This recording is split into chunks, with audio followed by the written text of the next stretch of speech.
Hello and welcome, Facebook. This is Sarah Sanchez here. I'm just looking at some of the early returns we're getting here in Riverside County. Polls closed about 2 hours ago, and so the numbers are just slowly kind of pouring in right now. I do want to say that I am following this on Facebook myself, so I can see some of your comments, and so we can talk back and forth if you have any questions or anything like that. So the first one is the congressional race. We have incumbent Raul Ruiz and Aaron Cruz for California's 36th congressional district. Raul Ruiz is ahead right now. I know it doesn't say that right here, but did you update this one? Oh, okay, sorry. I should have told you, sorry. I'm talking with Aitor, who was in charge of updating some of the numbers, but I didn't tell him this one. But Raul Ruiz is ahead right now in this race. Now we're gonna look at some of the city council races. So first, Palm Springs, District 4. This one, incumbent Christy Holstage is leading right now with 60% of the votes. This was a bit of a contentious race. Mike McCullough actually served on city council back in the early 2000s. Christy Holstage, though, leading by 60%. Why this race was a bit contentious was that Christy Holstage was alleging some supporters of other candidates, she didn't really name names, had some sort of biphobic comments against her on social media. Some of those supporters were making some unsavory comments about her online. Now also Diane Torres said that some other supporters of other candidates were had like left feces on her front lawn, that sort of thing. So this race was a little bit of one that we were keeping our eye on, just because incumbent Christy Holstage, if elected, re-elected that is, she would become the first mayor of Palm Springs. It's looking like female mayor of Palm Springs. So right now she's mayor pro tem. She would become mayor if she wins. So we could have our very first female mayor of Palm Springs.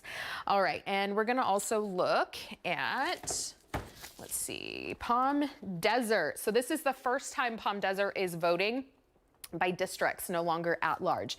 District 1, we have incumbent Susan Marie Weber running against Karina Quintanilla. Also another one where we saw towards like later in the campaign that things were turning a little heated, just because we did see some campaign signs from Karina's that were some unsavory things were written on some of those and defaced. So we're seeing, though, that Karina is leading right now with 61% against incumbent Susan Marie Weber.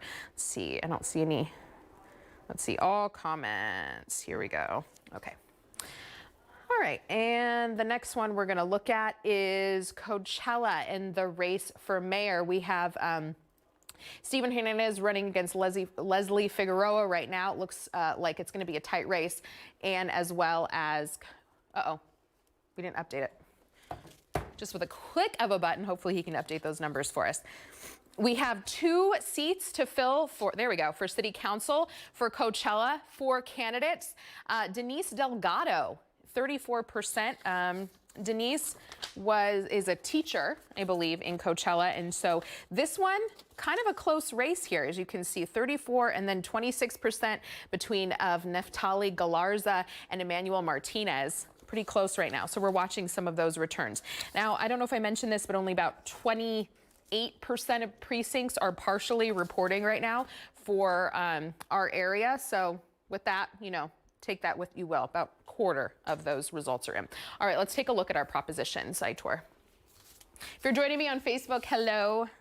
Hello. I can see your comments too. So if you want to say something, you can leave it in the comments. Questions, thank you. All right, so first we're going to take a look at the big one. I'm sure you've seen the ads. You've all seen the ads. It's Prop 22. Let's see. Prop 22, and this is the app-based one. So remember, it's the one about Uber, Lyft, Instacart. What's the other one? I don't even know. All of those apps, keeping those workers as gig workers, contract workers, and not listing them as employees. So as you can see right now, it's ahead 57 to 42 for no. So a passage of Prop 22 means that those workers who have those side jobs, those gig jobs, would be classified just as contract workers, and they wouldn't be employees of those companies. Prop 22 is one of those ones where Uber, Lyft said, hey, if this doesn't pass, we could, we could leave the state of California. It's the app-based driver employment. There you go.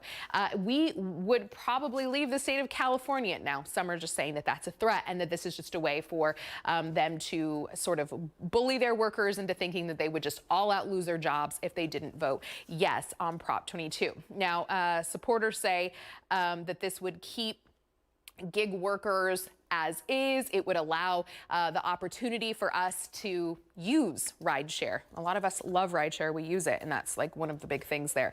Opponents, though, are saying that they're taking advantage of their workers. Okay, let's look at, what's the other one I want to look at? Housing. Prop 15. This is the one that was sort of tied into Prop 13.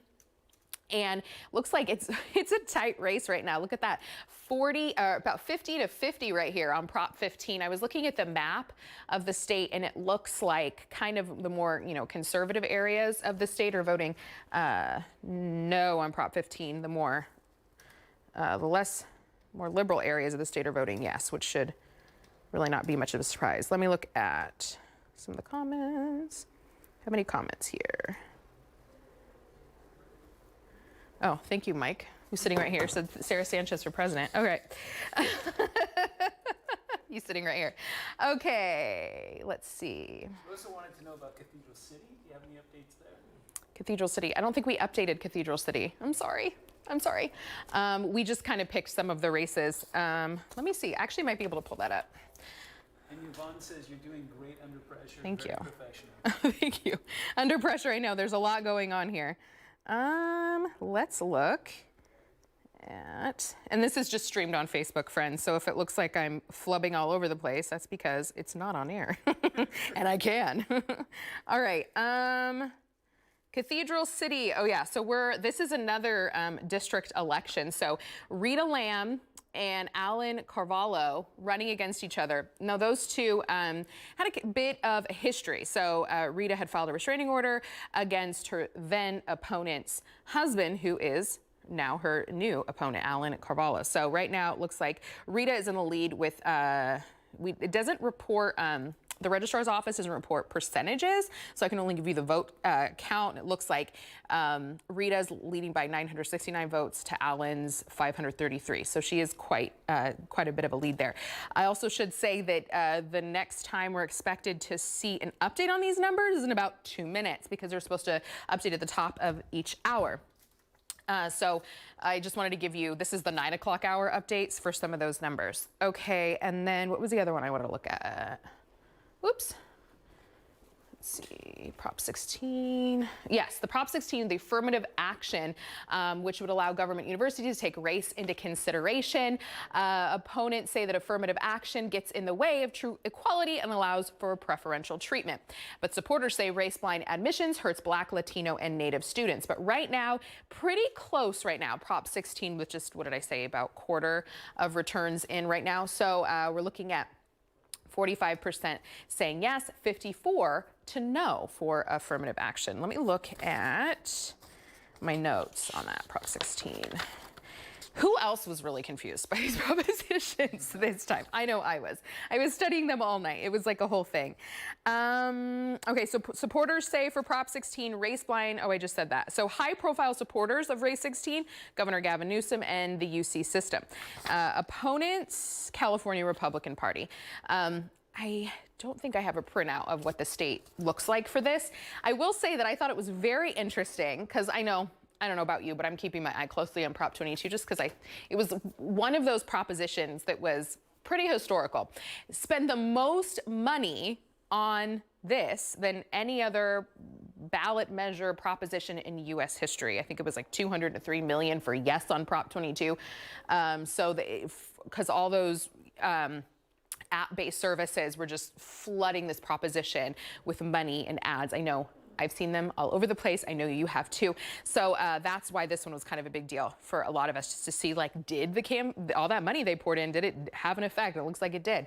It is ahead right now. So Prop 22, I was looking, of course, very popular in Silicon Valley, very popular in Northern California. And that should surprise no one, because it is, of course, app-based, and that's where they're all out of. They're all out of Northern California. Let's see, who else? Any more? Oh, thank you, Rosa. Thank you, Sherry. Okay. Yeah, so I just wanted to give you all a bit of an update for some of our local races. Well, I have this here. Let's see if we can update some of those local races because we're just getting the latest numbers in. Raul Ruiz, he is he's ahead by quite a lot. We have 36% of results in or precincts reporting. He's up 88,000 votes to Aaron Cruz's about 50,000 votes. So this is another one. This was our congressional race, I believe. Let me see. Oh no, it's not on this page, so I can't show you that right now. Let's see. What was the other one we were looking at? Stay with me here.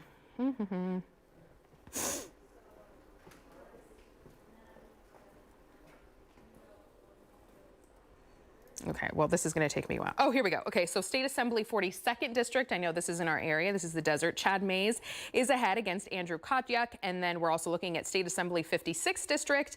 Eduardo Garcia is leading America Figueroa, about 27,000 votes to America's 14,000. So as I mentioned, they don't give us the percentage on the registrar's page, so we have to do it manually. So I'm not going to be doing that math off the top of my head. All right, thank you all so much for joining me. I really appreciate it.